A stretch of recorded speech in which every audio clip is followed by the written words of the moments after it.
here's another example, partial derivative. So here we have another animal that tends to have stripes, although I would not get as close to this one.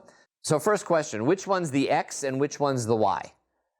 Well, let's see. Again, we have some vertical stripes here, and we see them right there really strongly. So that changes as you go to the X. They don't show up over here so much, but here we have horizontal stripes, all right, that show up nicely. You probably figured out by now that on the left-hand side, we have the partial with respect to X. On the right-hand side, the partial with respect to Y. And in fact, if you take a look at this, you'll see that, and I'm going to make sure I put these in the right way, is that when I get to this edge right there, which is this edge right there, that as it gets brighter, that value goes high.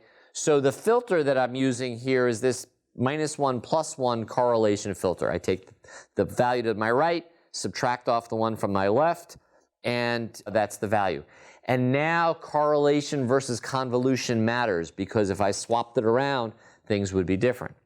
On the Y side, it's also going to be +1 or -1, but I write it like this. And the reason that I do that is, one of these is the filter that you would use for computing the Y gradient. But whether it's the one on the left or the one on the right will depend if whether in your universe you make Y go up positively or you make it go down positively. And that's a choice that you get to make. You can put the origin of your image in the top left-hand corner, like computer scientists tend to think about them, or in the bottom left-hand corner, like mathematicians for thousands of years have done that.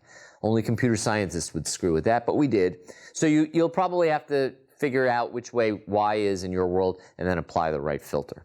By the way, I can take the magnitude of this, that is just take the sum of the squares and take the square root, and I would end up with a picture that looks like that.